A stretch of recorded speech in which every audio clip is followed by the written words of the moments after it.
All right, time to bring the puppies and see if they're visible on the cam. They are. They're visible. Hi, little goobers. For 1 week old, you're fat little goobers. They said we're little You're fat. telling me they're not eating good. They're eating too good. They're fat little goobers. I think they're twice the size they were born.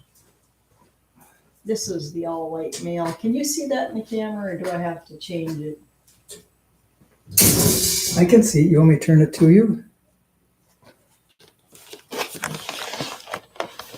Oh yeah, there's my little goober boy. He's all white. He says I'm all white. Would the light help? Let's turn on and see. Yeah, I guess it helps a little bit. They thought we're little goobers. Are your eyes starting to open? Oh, just peaky cracks. Little peaky cracks. But look at that little wavy coat. He's got that fluffy fluff ball coat. All fluffy. Up to the camera and say hi. Wave. Hi, everyone. This is what the boys named him, Zach. You smell like a puppy. Yeah, you smell like a puppy. You're the little happy boy, aren't you? I am a happy boy. I'm a little happy boy. I will lick your thumb. She's gonna suck on my finger. You're fat enough and you want more food, yo. He's sucking on my finger. Ah, funny little guy. But yeah, he's already getting long hair. You smell good like a baby. Would you have puppy breath? Yeah, what about puppy breath? Is it stinky puppy breath? Doesn't smell stinky. He said it doesn't smell too stinky. This is Zach. I think he's going to be a really nice male. He's the only boy in the litter. He's all white. But look, he's already got pigment on his eyelids. See? Pigment on his nose and eyelids, and he's all white. And even a little pigment in his ears. A good sign, I think. He could have a little black nose before he's 3 weeks old, probably. Boop, boop, boop. Boop, boop, boop, boop, boop. I gotta see if I can get my sidebar chat going. Here, you curl back up with these other ones. I am not seeing my sidebar chat, so I'm going to say, see if I can get anyone in there.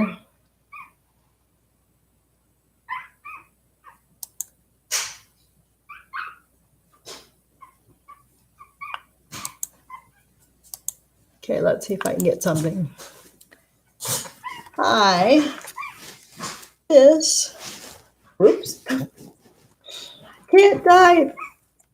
This is my live stream from, whoops. Oh, that's horrible. Oh, well, you try and type sideways. See how you do.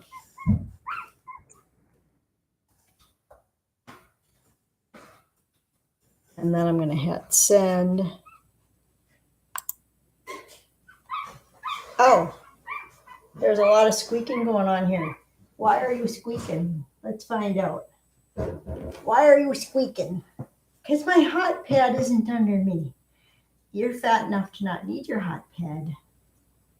This is little Miss Diamond. Can you tell why? There's a diamond on her head. She's got one little patch on this eye. No patches on the body. You smell good too. You smell like a little fluffy puppy baby with little cutesy paws. Little cutesy paws. In case you're wondering, these are Coton De Tulear puppies. Coton De Tulear.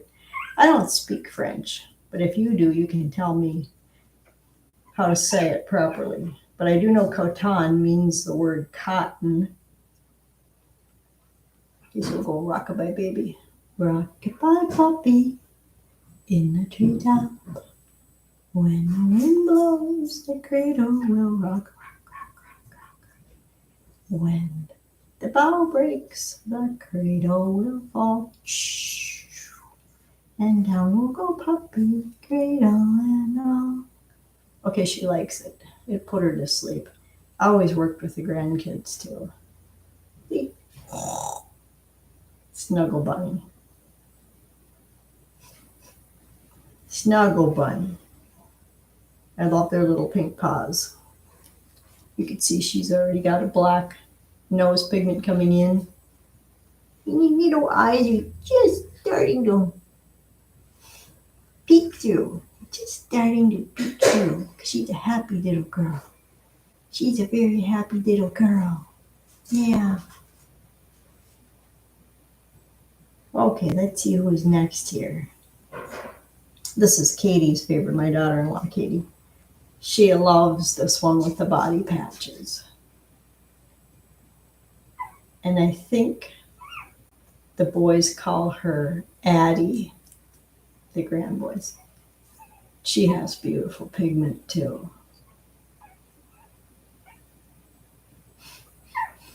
You still smell like a puppy. Yeah, you smell like a puppy. Like a little puppy. You cute little baby. But look at these tails. Look at these little fat tails. They have these fat little... Yes, this is Michael Hawk. We picked up a box with you guys. Look at this. Look at this face she's making. Come on now, that's cute. You have to admit that's pretty stinking cute.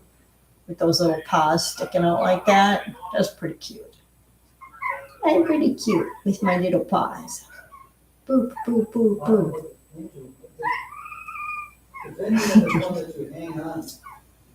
She has one freckle on her, over her nose. One freckle. Don't you, baby cakes? You rub your little head. Nope. And those are her body patches. What did tummy look like? It looks like that. What about the whole dog upside down? What does that look like? They're used to being held like this because we want them to be able to be safe and comfortable in any position being held by a human being. That's part of the training we were taught to do with Coton as puppies, is hold them in many different positions so that they get used to it being handled by human beings. And clearly, they are not frightened, not fighting it. The feral reaction in puppies is to struggle and fight. We'll put you back. Who are we missing? Probably the firstborn. Probably the firstborn. And she's squawking, and she's a little chub monkey. She's kind of pear-shaped there. She's a little chub monkey. She's got very dark patches. Her coloring is very dark. It's like, I would call it like a dark sable. You'd probably call it a tricolor. And I think they do call her patches. Yeah. You want to come up and see the camera? Go see the camera. Yeah. Boom, boom, boom, boom. Boom, boom, boom, boom. She says, oh, I am so stinking cute. I'm so stinking cute. Do we try you out as a baby cakes? Let's see how you do. Not bad. No hernias. Just little pink footies. Rock the babies. Rock the babies. Rock them. So yeah, it's been a really rugged past 6 months. The past 3 months have been particularly rugged for me. I've been in and out of the hospital with diverticulitis, and I got infected twice, so I had to go back at a flare-up this weekend. I had to go back to the hospital 3 days ago and spend a day in the hospital again, in the ER, and went home with antibiotics. I wish I knew more about that condition, but the people, every person I talk to has a different story about diverticulitis. a different reason why, a different explanation, a different way to treat it. Oh, and we've got ears starting to open so you can hear now. You can start to hear. Look at that little tail. Isn't that adorable? It's like, oh my gosh. Wah, wah, wah, wah. Hello. Hello, world. Tails up. But yeah, they are really, really growing fast. And very, very sweet, docile, extremely social puppies. Go ahead, you try this with your litter. Go ahead. You try this with your litter of puppies and see how this goes. Because if you can't do this, you're not socializing them correctly. All right. I don't care what your program is. If you can't do that without a fight and a struggle, you're not socializing them correctly.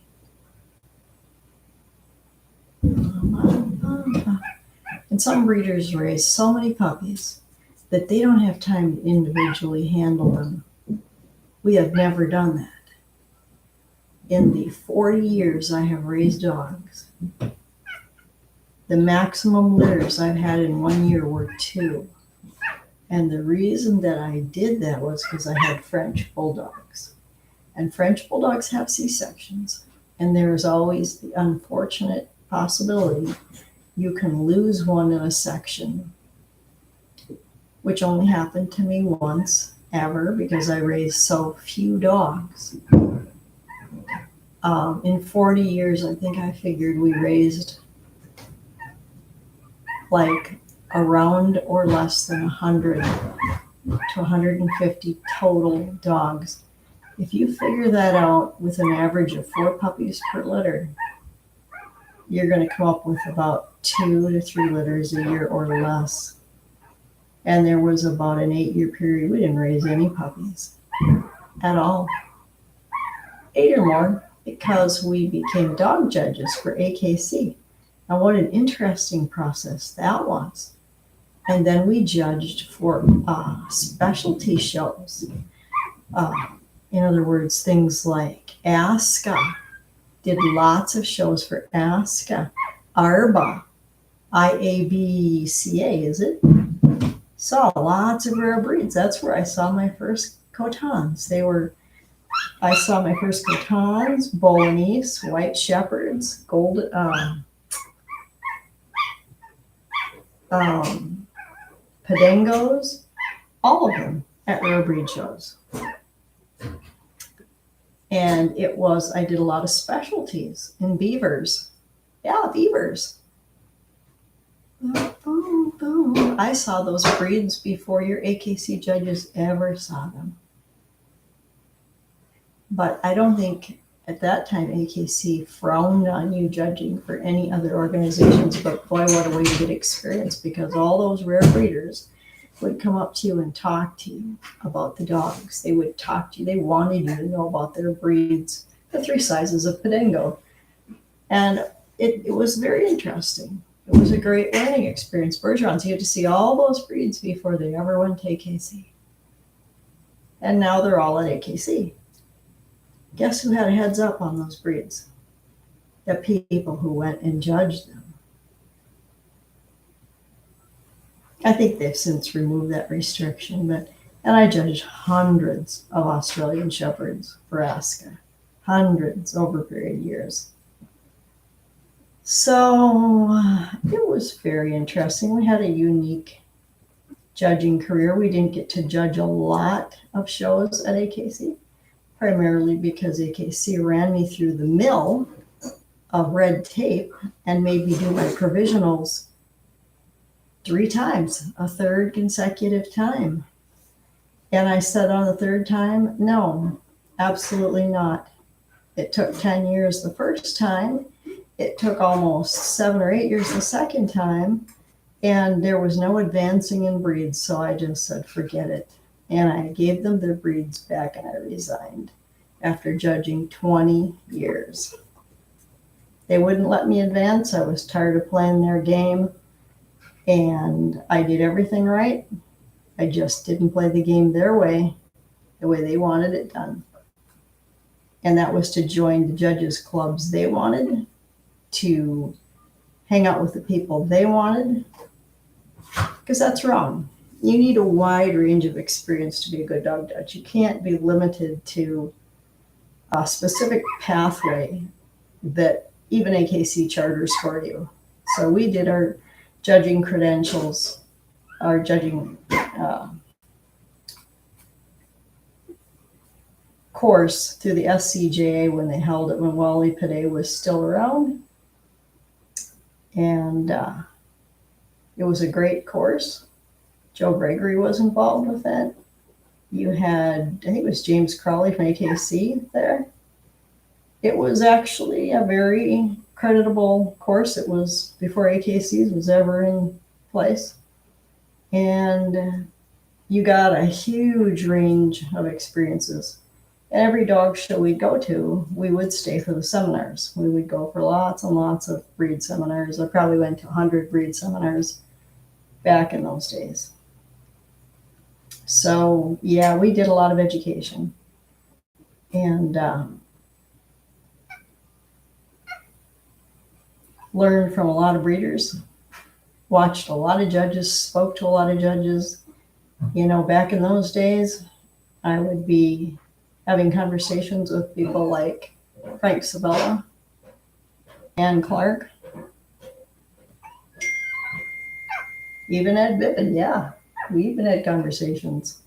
I had conversations with a lot of judges. Richard Bauer, all of them. I mean, I think I probably talked to all of them at one point or another. And we had conversations about breeds. Eugene Blake, we talked about hounds. I can even remember some of the questions that they asked me and some of the things they told me, although that was, you know, a decade, 2 decades ago. But it was interesting. It was very interesting. We learned a lot from the judges, and we learned a lot more from the breeders. The best way to learn about dog breeds and judging is to get out there and judge them. Judge them. Go meet the breeders. Go to their houses. Have them bring their dogs to you. Put on seminars. I put on dozens of seminars for our judges club out here so they could learn from top breeders, see top dogs, and learn what would go into making a good dog. And I knew which people were asleep in the seminars. I knew which of you judges were sleeping through the seminars because you didn't learn a darn thing. You'd get brought a good dog and still put up the handler because you didn't know where the good dogs were because you went to sleep during the seminar. It was pretty obvious. But then AKC kind of likes that. They like that. They like the political system, and they like those people in there that would just, you know, follow the yellow brick road, I guess. But that's no way to learn about dogs. The last time I showed French Bulldogs was a few years back. The judge was so bad, and I'm sure she was a hand-picked AKC judge because she was so bad that she put a lame dog over the dog I was showing, which was so lame it should have been excused. And I walked out of the ring. Before I walked out of the ring, she handed me the red ribbon, and I grabbed her hand, and I said, at the very least, at least you got to see what a good French Bulldog should look and move like. And she just looked at me with all her dangling jewelry and overdone perfume and that idiot look on her face and said, huh? She just put up the handler. And so that's why all of you people that are showing dogs, you usually have to pay handlers to finish your dogs. In any popular breed, you're going to have to pay a handler. And some of you, even in rare breeds, are going to have to pay handlers to finish your dogs. Because the judges only have learned how to respond to which are the handlers. Man, I stewarded at dog shows for years, and I remember some of the well-known judges. They'd say to me, I'd walk in the ring, I'd be their inside ring steward. I always did the inside job. And they'd say, is that so-and-so the handler? They'd ask me. And I'd just look at them like, yeah, I don't know. See if you can find a good dog on your own. But not that I said that, I was probably thinking it, but whatever. So it's playtime. Playtime with puppies. Why are you squawking? Who's squawking? I'm squawking. Oh, really? So these puppies, the reason that I selected the breeding stock that I did, the mother was pre-selected from a litter because I really liked her bloodlines. The father, I liked his bloodlines, but he was not the puppy I picked. The puppy I picked, the bite went off, and I ended up telling the breeder, no, I won't take a puppy with a bad bite. So I took a lesser puppy that turned out to be a very sound dog with a good bite, very healthy, but he did not have the coat that I wanted. So the father did not have, but this is such a tight line breeding that I think the qualities that are inherent behind the parents should come out in these puppies, because unless I miss my guess, and I rarely do on puppies, they should be both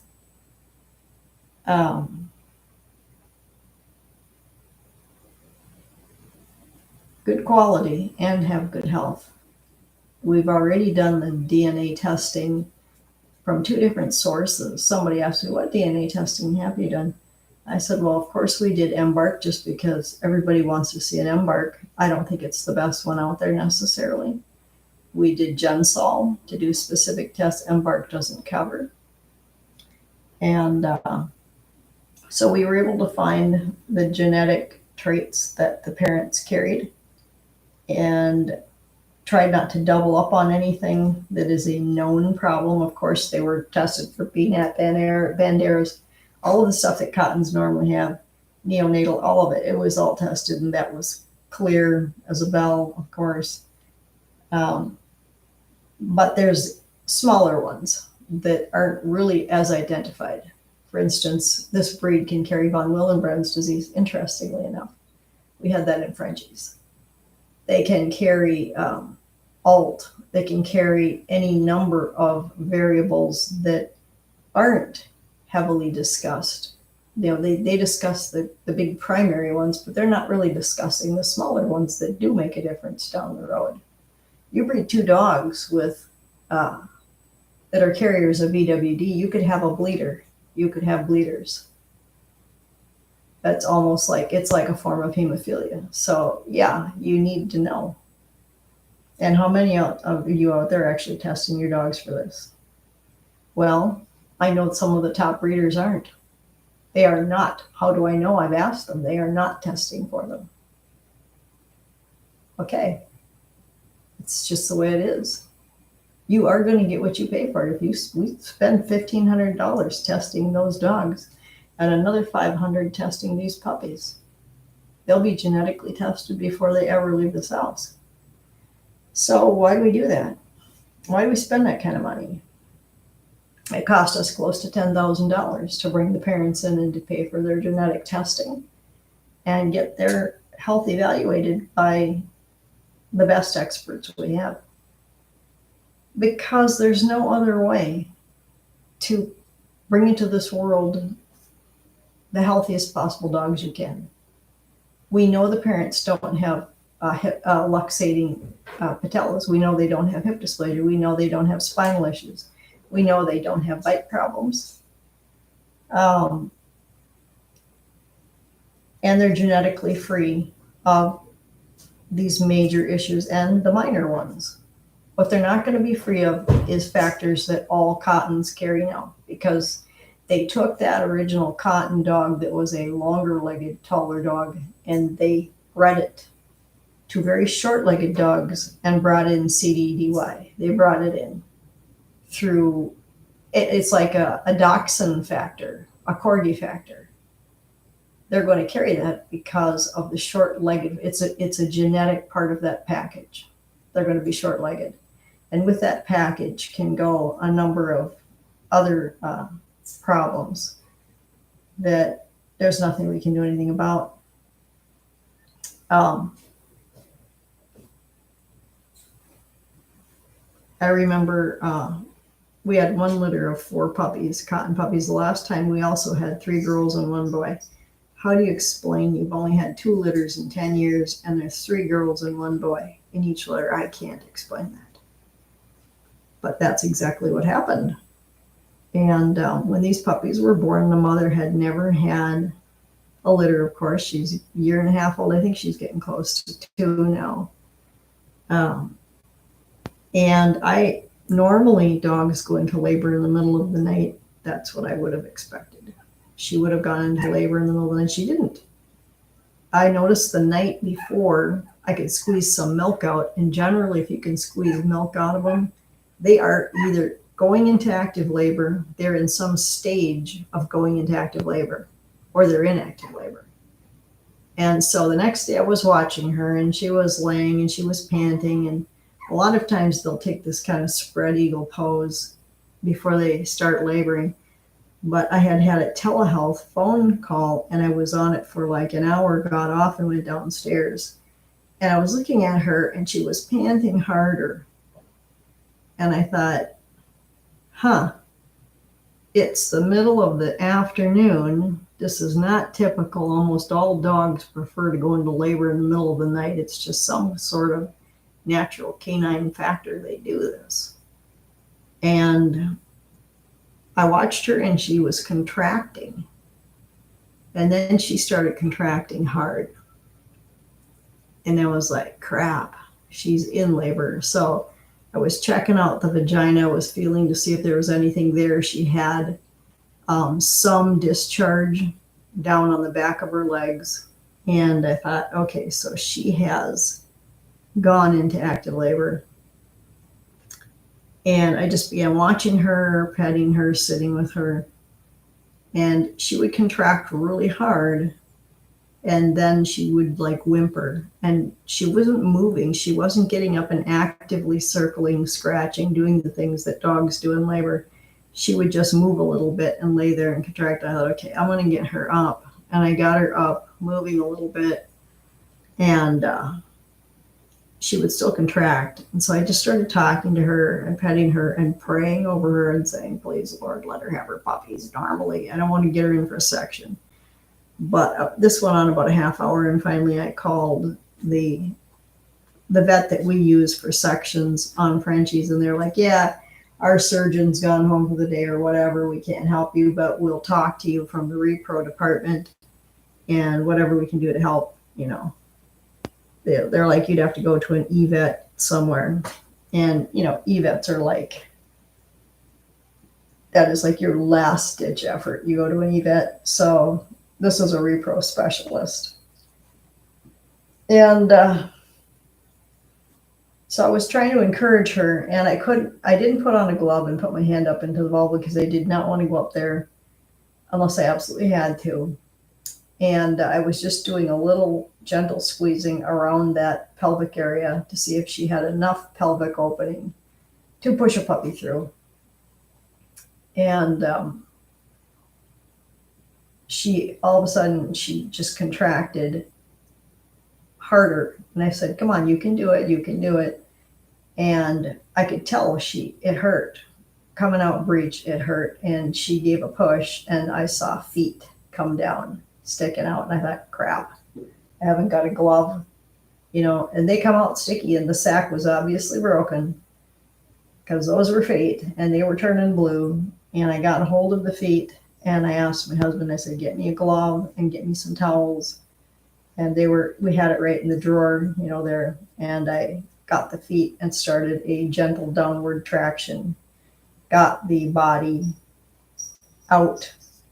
And once the body came out, of course, up to the shoulders, at that point, the dog can generally push it out. So I waited for her contraction, and we pushed it, pulled it out. And it was still quite alive, but it delayed the other 3 from coming down. So we had the other 3 come down pretty fast, but one came down and it was gasping in the sack. I had to pull it out, had a lot of water in it, and had to shake it down and get it breathing properly, and then rub it down pretty good, which then I usually hold them up to my ear and listen to them breathe so I can make sure the lungs are clear. I happen to still have pretty good hearing, and I can generally hear both sides of the lungs when I listen to them. If I hear any rattling or anything, I'll shake them down again. And you're like, what's shaking them down? I'm not going to tell you. Unless someone teaches you how to do it properly, I'm not going to tell you. Number one, I've even lost puppies shaking them down and had them skid across the floor because they're wet. And you've got to have a towel around them. You've got a super good traction to do it. You have to know which direction to do it. You have to have their mouths open. Now they just like to take syringes and syringe them out. That doesn't always work if they're really full of water. So I still shake them down. Back the way I was taught 45 years ago by the breeders. And that is effective. And I've taken puppies home from the repro specialist. There's still water in their lungs. I can hear it. It's moving in there. And I shake them down at home. I've had to do that on most of the litters I've had done at repro specialists. They'll send them home and there's still water in the puppy. So, and if there is water in the puppy's lungs, there's a really good chance they're going to develop pneumonia. So you can't have it. And that's just part of what you do. If they're rattly, it's not a good thing. And a lot of times the vets will just send them home with antibiotic drops. And they say, just put them on this for 10 days. They were stressed in labor. They got too much water in labor, whatever they got in labor. And half the time that's because the vet did not respond in time and they didn't get them out in time. They didn't listen to you and they didn't get those puppies out in time. When you told them the dog needed the section now, But anyway, the other problem with sections and Frenchies that I had was that we had one particular vet, I don't know why, but whatever stitching she did on those bitches, they would come undone. And by the next day, their guts were hanging out and we'd have to bring them back in and have them restitched. In fact, I think that's how I lost my last Frenchie that died in the section. She died after the section, literally less than 72 hours after the section.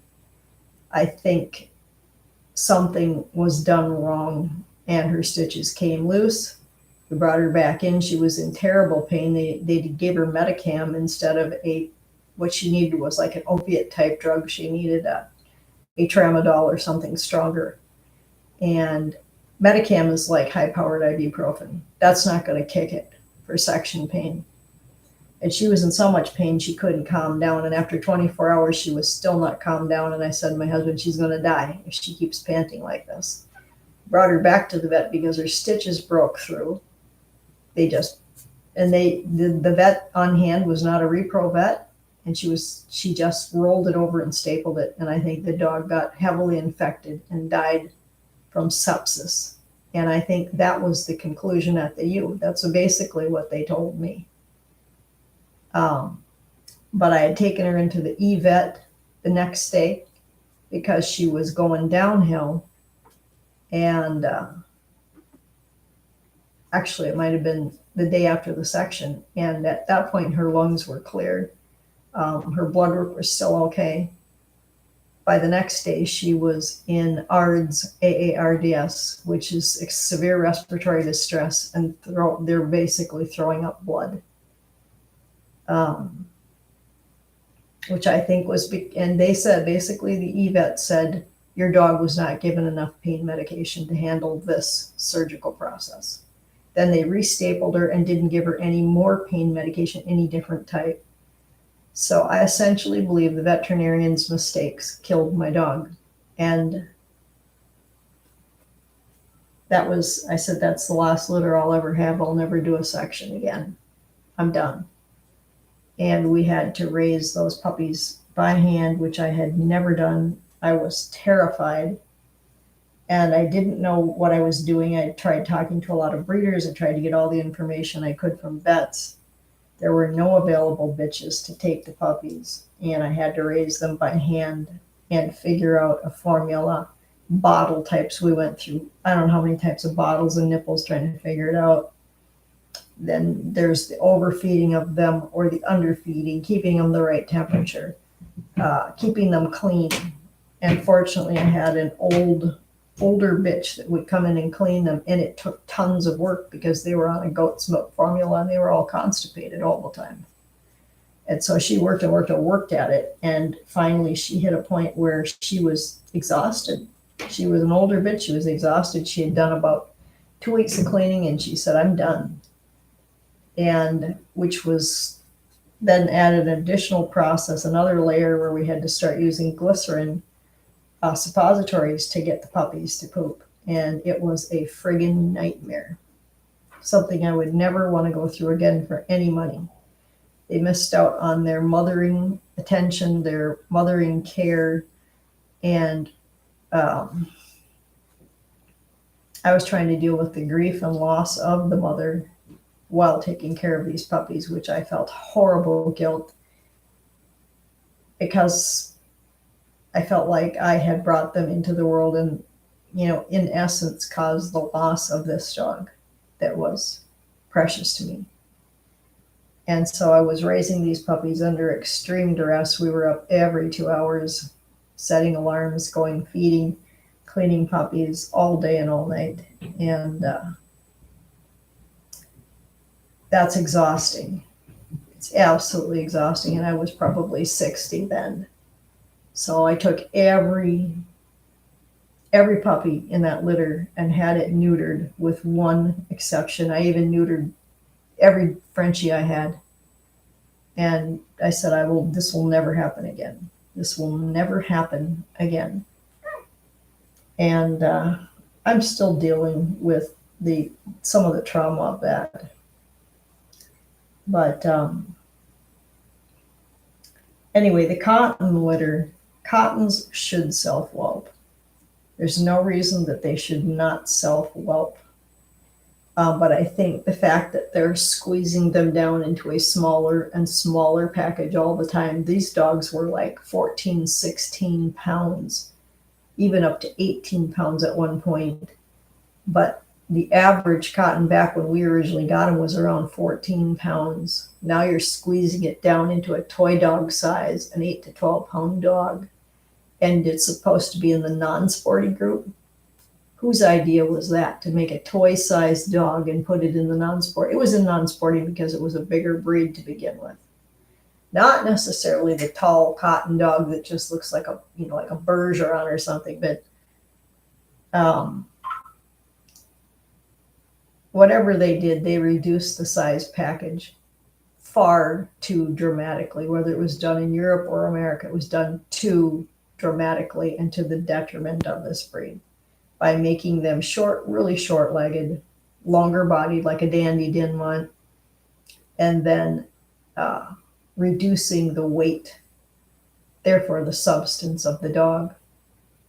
And that means you're going to narrow up those pelvises, and you're going to make it so that they're not going to be able to free whelp after a while. It's not a good thing. It's not a good thing what they're doing to this breed either. And I think this is the breeders. The breeders need to take back their territory and say, no, we're going to let them get a little taller than that height they gave. We're going to let them get a little weightier than that weight they've restricted them to, because this is not a toy dog. It is not a toy dog breed. It is a non-sporting dog breed in this country.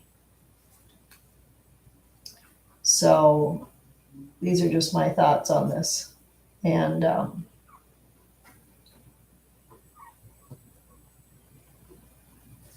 think that's the way it should be done. If you are going to look at the health of the breed and you want to maintain that, that's the way it should be done. So instead, what's happening is you get all these puppy millers, backyard breeders, they're puppy millers, and they're taking Cotons and they're mixing them with different breeds. I think they're mixing them with a lot of different breeds. Probably poodles, Bolognese, for sure Bolognese. That's how they're getting so curly coated. Havanese, which is where you're getting your weird coat colors. This is a white dog with a fading gene, so they should be all white by the time they're 2 or 3 years old. Middle age, they should be almost entirely white. You're getting solid colored, off colored, party colored. It's coming from the Havanese. That's where you're getting the colors from. And then you're getting a different coat type and a different personality type. And also a different, entirely different carriage, the dog's carriage. You're gonna lose that body style. You're gonna go from the Dandy Dinmont style body to the Havanese style body, which is a much shorter dog.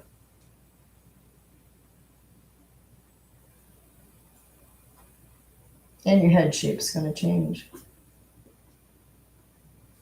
So yeah, I think there's a lot of mistakes being made in this breed early on, and I think if the breeders catch it now and they fix it, and they say, yeah, we're going to let that size come up a little. We're going to let them come up a couple inches. We're going to let them come up a couple pounds in weight, and so they will be a healthier breed.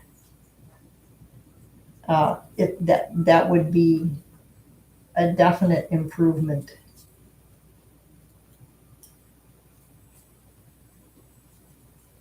And I think being very restrictive about that color standard, very, very restrictive. Everybody right now, all of the buyers out there they're brainwashed, misled and brainwashed and deceived into believing that there's such a thing as a rare colored dog. There are no rare colored dogs. There are disqualifying colors in every breed. There are dangerous color genes such as merle, albino. These are dangerous color genes. So when they're telling you they're rare, what they really mean is we're putting a dangerous genetic package into the hands of a complete novice and telling you this is rare and increasing the price to compensate. It's like your mini bulls, where they've taken a dog, created a breed that has no neck, a massive body. It can't reach the ground to eat food, can't reach any of its body parts to clean them. It can't even scratch itself. It's so massive that it can barely breathe. And they cut the ears off it, and they talk idiots into buying these dogs. You're an idiot if you buy a mini bull or a dog like this. You're a stupid idiot, honestly, because you have taken a genetic monster, which is what they created, and sold to you at a high price as something rare, unusual. Your dog is a cripple. They're cripples. And they're going to be in pain all of their lives. They're not going to live long lives. You're going to have to be babysitting their health and their lack of mobility all of your life. They're going to be like crippled dogs. They're overly compacted bodies. They're going to overheat and die easily from heat stroke. They're overly compacted organs. They're going to have damaged spines. And they do. They have orthopedic problems. They have temperament problems. They have every kind of problem there is. I think you're despicable. People that breed these dogs are despicable. They have no compassion and no genuine love for dogs. They're despicable. It's like the American bulldog breeders that tried to create a fighting dog. They created them to be fighting dogs. You have no love for dogs. And you shouldn't have dogs. You know, if that's what you want to create dogs for, is to fight, you are a sick individual and you need mental health. So,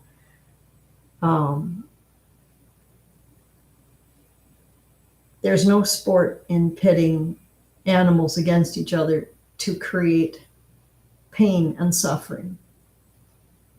It's sick. And it's been outlawed, for over a century, but you still do it. And then they try to turn them into people's pets and say, these are people's pets. And then they wonder why so many people get mauled by these pit bulls and American bulldogs. And they get mauled. They get killed. Children get mauled and killed. And these French bulldogs that are badly bred, they're badly bred crosses. We ran into one at the specialty vet we go to, and the man was there with a dog on a leash. He was just like, don't get near it, and like, it was like an oversized blue Frenchie. And I'm just looking at it and thinking, I said, well, what's the deal? He goes, we're here to put him down. He attacked our daughter and like bit off her finger or something. He said he's fine, and then all of a sudden he goes crazy.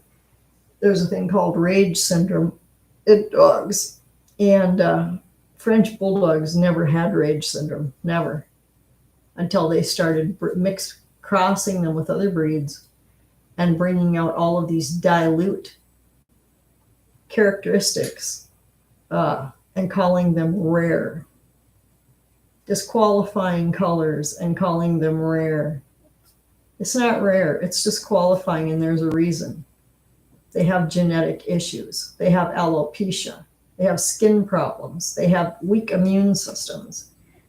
It's not rare. You're paying for a diseased or potentially weak immune system animal that you'll have to mollycoddle and take to the vet all the time so that someone can make a buck at your expense and call it rare. There's no rare cottons. There's no rare colored Coton De Tulears. There's no rare colored Frenchies. There's no rare colored dogs, period. Dogs come with one spectrum of genetic colors, period.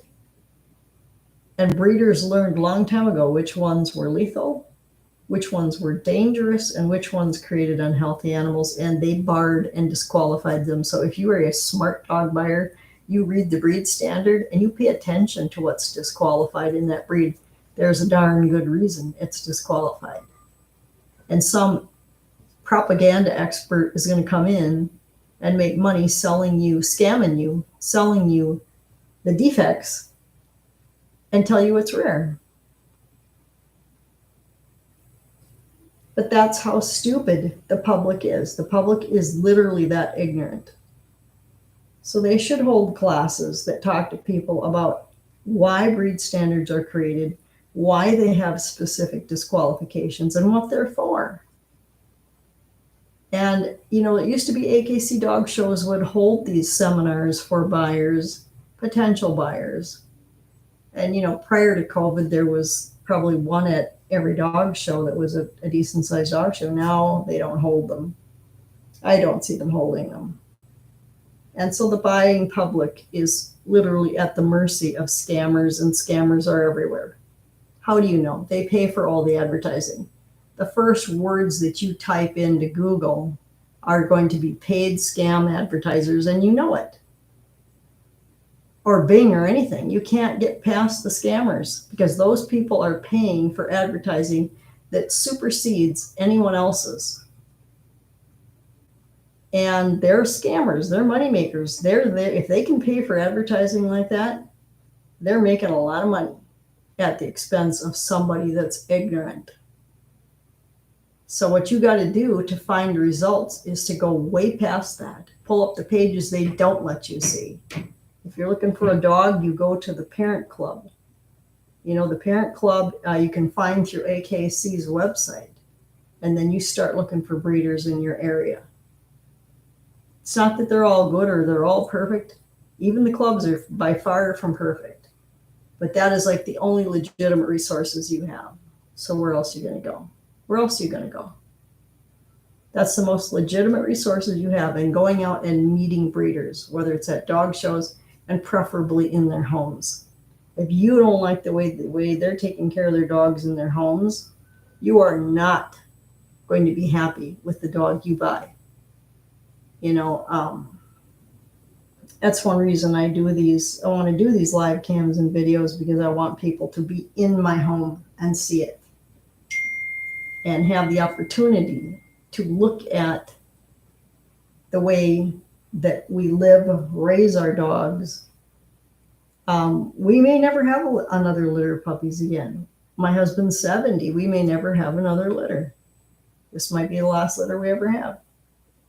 And that's fine if that's the way it goes. But we did this thing right. We did it legitimately. We did it with ethics, and we did it using the best quality dogs, health testing, and bloodlines we could find. So you want to do it a lesser way, you do it a lesser way. You want to do it, the next day pets, you go to next day pets. You're going to get a next day pet. That's what you're going to get. And you want to go to someone that's less than reputable, they don't show their dogs. There's a really good sign they're not ethical. They don't show their dogs. They never show dogs. They're not interested in showing dogs. They just sell dogs. They sell you dogs. The next sign is they don't do any health testing. So, and of course, the major one is they sell you the rare, so-called rare color, rare something. There's something rare about the dog they're selling you. And that's going to tell you right there. If that word rare pops up anywhere in their advertising or their words, they're scammers. And they're making money at your expense. Because there is nothing rare in the dog world about any kind of dog. Rare breeds these days are something that somebody goes to another country and finds on some island they've never seen. And there's very few of those. And then they bring it back here and try and create, another breed out of it. There is nothing rare. So you can work within the legitimate parameters that exist and realize they're there for a good reason, or you can fall prey to the scammers, the liars, the ones that undercut the sale prices because they're mixing Cotons with other breeds or Frenchies with other breeds, and you got to live with that. You're going to live with the results. So does that mean that breeders that do it right never produce a faulty dog? No. No, every dog has faults. Every person has faults. Every person has genetic defects. Every person has physical issues. Every single human being, because it's not a perfect world. But we're doing the 90 percentile in doing it ethically and doing it right. There is no 100%. There's always the possibility that you're going to get a puppy or have a problem or any other thing that can happen. It just happens. Life happens. So why not go with the puppy miller's dog? Because now you're down in the 20 percentile. Your chances of problems and defects are going to go up substantially. That's why. Your chances of having a purebred are going to go down substantially. Your chances of having the things you're looking for in the number one ranked therapy dog in the world are going to utterly disappear. You're going to end up with whatever temperament you end up with. Same as with a rescue dog. You're going to get someone else's problem. And you may get a problem. You may get a substantial problem. If you're okay with that, then fine. Be okay with that. But most people, when they go out to buy something, if they want a certain car or a certain pair of jeans or a certain brand of ice cream, generally don't settle for the generic. They generally don't settle for something substantially different than what they want. Because you're going to pay twice as much for the inferior product. Anyway, I've got to put these babies back in with their mama because it's time for them to go see mama. Mama, it's time to go see mama. So I'm going to cut this live cam, and I hope you have learned something from someone who has now over 40 years experience in purebred dogs. And we're going to put the puppy back. It's time to put the baby back into the baby pen. Yeah, I'm going to go back. It's time to go back. Say bye. Bye-bye.